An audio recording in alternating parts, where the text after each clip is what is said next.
Buenos días chicos, empezamos una nueva clase de ciencia y ambiente. En esta ocasión ya vamos a ver otro tema porque ya terminamos con lo que estábamos viendo hasta ahora. Estamos al día de nuestro módulo, entonces vamos a empezar un nuevo tema.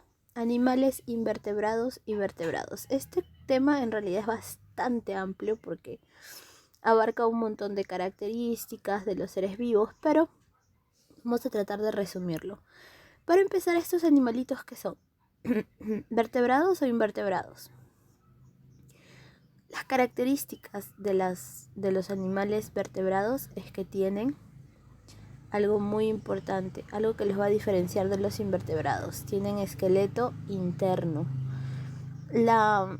Los invertebrados suelen tener protección externa, que se le puede llamar exoesqueleto, o nada, caparazón o concha, en el caso de los moluscos. Pero en este caso los vertebrados sí cuentan con lo que se le llama columna vertebral y un esqueleto interno, ya sea formado por huesos o cartílagos. Entonces, estos 5 animalitos representan a los vertebrados. Características de ellos pueden ser vivíparos, ovíparos u ovovivíparos, en el caso de ciertas serpientes.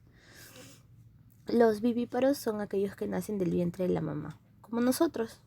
Y los ovíparos son como ese pollito o ese pececito o los reptiles que ponen huevos y el feto se termina de formar fuera del cuerpo de la mamá. En el caso de los ovovivíparos es diferente. Hay un huevo dentro del vientre, pero el feto se desarrolla dentro del huevito y ese huevito está dentro del vientre. Y al momento de eclosionar simplemente sale por el, por el canal femenino en este caso. Otra característica de los vertebrados es que suelen ser o bien de sangre fría o de sangre caliente. En el caso de sangre fría suelen ser los reptiles y nosotros, por ejemplo, somos de sangre caliente. ¿Qué quiere decir? Que nosotros mantenemos nuestra temperatura corporal. En cambio, los de sangre fría no adecuan su temperatura a la temperatura en el medio en el que se encuentra. Otra característica de nosotros que somos vertebrados, ¿cuál es? Nuestro cuerpo está conformado por extremidades, cabeza y tronco. En el caso de los invertebrados no siempre es así, a veces tienen solamente tronco, extremidades y no la cabeza por separado, en el caso de muchos, ¿no?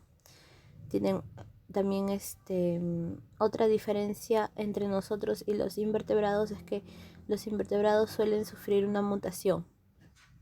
En cambio nosotros simplemente nos convertimos desde que nacemos en una versión más grande, pero no es que hayamos cambiado completamente, simplemente somos una versión más grande. Entonces esas son algunas diferencias que hay entre vertebrados e invertebrados. Pero acá vamos a especificar bien cuáles son las características de los invertebrados. Por ejemplo, acá tenemos una araña, una estrella de mar, un caracol, una esponja, gusanos y una medusa. Entonces, estos invertebrados, ¿qué tienen como característica? Protección externa. Los que no tienen protección externa sí cuentan con algún mecanismo de defensa para proteger sus órganos internos. Lógicamente, a nosotros nuestro esqueleto, ¿cuál es su función principal? Sostener nuestro cuerpo y proteger nuestros órganos internos.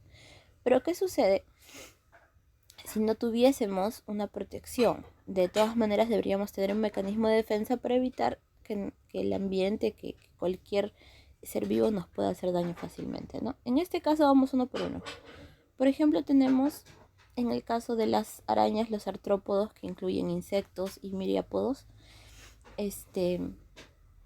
Las arañas sí tienen exoesqueleto y al tener exoesqueleto ellos experimentan un proceso que se llama muda.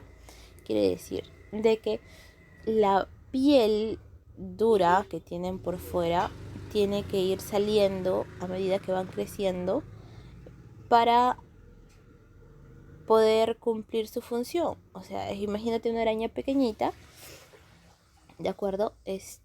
Si ya va a crecer, tiene que sacarse esa piel de fuera y a ese proceso se le llama muda. Luego tenemos al equinodermo, que es esta estrellita de mar. En este caso cuenta con unos pequeños círculos que están hechos de calcio que protegen su cuerpito. Entonces, estos de aquí viene a ser la protección del equinodermo. Luego tenemos lo que son las conchas que protegen al caracol, por ejemplo.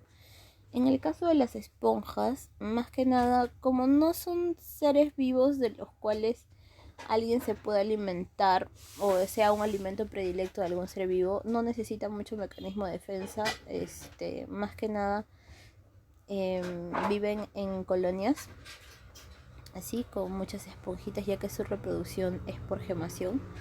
¿Qué quiere decir? Su reproducción, imagínate que la esponjita que se quiere reproducir le sale un chinchoncito.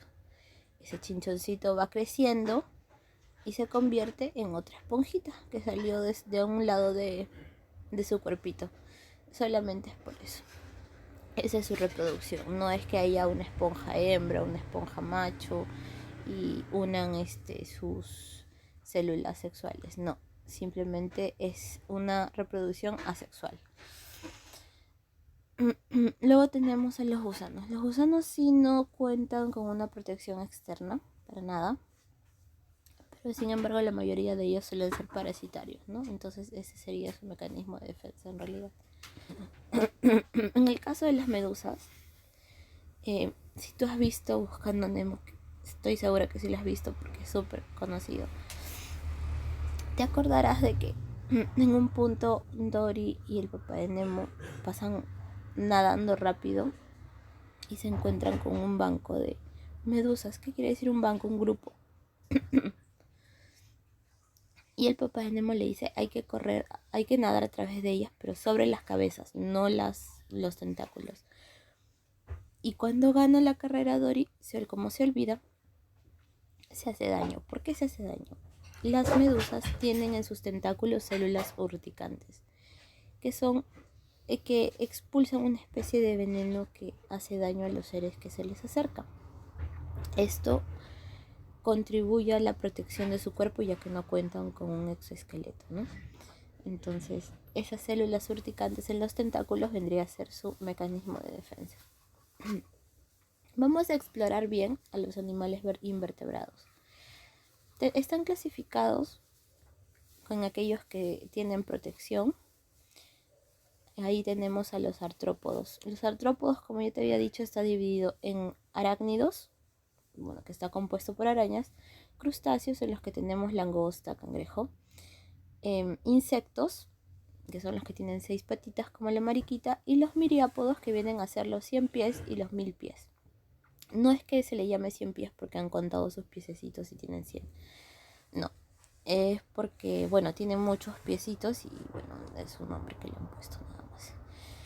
En este caso, tanto arácnidos como crustáceos cuentan con 8 patitas, cuentan con exoesqueleto. Las arañas tienen un exoesqueleto hecho en base de quitina, que es una sustancia que puedes encontrar en tus uñitas, por ejemplo. Sí, tus uñitas, al ser duras, pueden, o mejor dicho, tienen la sustancia que forma el exoesqueleto de las arañas, y de los crustáceos tiene un poco de calcio su exoesqueleto, por lo que es un poquito más duro. La mayoría de insectos también cuentan con exoesqueleto, pero estos solamente tienen 6 patitas. Su reproducción suele ser sexual, ya que si se necesita de hembra y macho, es ovípara, ¿de acuerdo? Cuentan con se reproducen por huevitos. Y en el caso de muchos insectos pasan un proceso que se le llama metamorfosis. ¿Qué significa este proceso? Que cambian radicalmente durante todo su proceso de desarrollo. Por ejemplo, si tomamos de ejemplo la mariposa, que es un insecto, la mariposa primero es una larva, ¿de acuerdo? Un gusanito. Luego se convierte en una ninfa, que es en el proceso en el cual el gusanito se esconde en un capullo Y por último se convierte en una mariposa. Ese proceso de cambios drásticos en el desarrollo se le llama metamorfosis, ¿de acuerdo? Luego pasamos a los moluscos. En el caso de los moluscos existen 3 tipos que son los más importantes. Tenemos a los cefalópodos, que como su nombre lo dice, céfalo viene de cabeza, podos viene de pies, cabeza y pies están unidos inmediatamente. No hay un otro cuerpo, otra parte que una cabeza, pies, simplemente están unidos. Tenemos como ejemplo a los pulpos. Tenemos a los gasterópodos, que vienen a ser, gastero viene de abdomen o vientre y podos pies. Usan su vientre como medio para moverse, movilizarse. Tenemos de ejemplo a los caracoles. Y los bivalvos son aquellos que tienen 2 conchas, ¿sí? Como los choros, las almejas. Entonces, los moluscos, en el caso de los cefalópodos, no tienen una protección externa, pero sí tienen un buen mecanismo de defensa, que en este caso es botar tinta para poder alejar o distraer a sus enemigos y poder huir, ¿no? Entonces, en el caso del caracol, la concha protege sus órganos internos. Y en el caso de los bivalvos, bueno, ambas conchas protegen a sus órganos internos, ¿sí? En el caso de los equinodermos, la parte externa de su cuerpito está conformado por púas calcáreas. Calcáreas quiere decir que tienen cierto porcentaje de calcio. Los equinodermos también tienen una reproducción asexual por bipartición. Tiene que, o sea, para que la estrella de mar, por ejemplo, se pueda reproducir, no es que le corta un pedacito y se convierte en estrella de mar. Ese pedazo que se sale, por así decirlo, que se parte de la estrella, tiene que tener una parte del centro para poder convertirse en otra. ¿De acuerdo? Entonces su reproducción mayormente es asexual. Acá tenemos también los erizos de mar, que están ahí acompañando a la estrella, y esos conforman los equinodermos. Luego tenemos a los invertebrados sin protección. Tenemos aquí a lo que habíamos visto, las esponjas. Las esponjas, como puedes ver, viven en colonias, o sea, viven en grupos, pero como no tienen organización, son colonias. Su cuerpo está recubierto de poros y, como te dije, no es un alimento para muchos seres vivos, así que no corren ningún peligro. Esa parte que parece una boca por encima viene a ser tanto boca como ano, porque sus alimentos simplemente circulan a través de sus poros. Ellos lo absorben, lo jalan, por así decirlo, mediante las corrientes de agua, y se expulsa por esa parte de... Y el agua que ya no se necesita se expulsa por esa especie de boquita. Entonces, no es que tengan sistema digestivo, no tienen. Son seres muy básicos. Luego tenemos a las medusas, ¿no? Las medusas, como ya te había explicado, cuentan con células urticantes en los tentáculos como mecanismo de defensa. Su reproducción sí es sexual. Necesita de hembra y macho para producir un nuevo ser. Y no tienen exoesqueleto, ¿no? Y tenemos por último los gusanos. Los gusanos tienen 3 divisiones importantes: platelmintos, que son los planos; nemátodos, que son redondos; y los que tienen como circulitos, que son los anillados, ¿sí? Entonces, acá tenemos unos gusanitos bien asquerositos. La mayoría de estos son parásitos, se reproducen por huevos, su reproducción es sexual y no tienen ningún tipo de protección en su piel, ¿no? Algunos de los gusanos pueden reproducirse por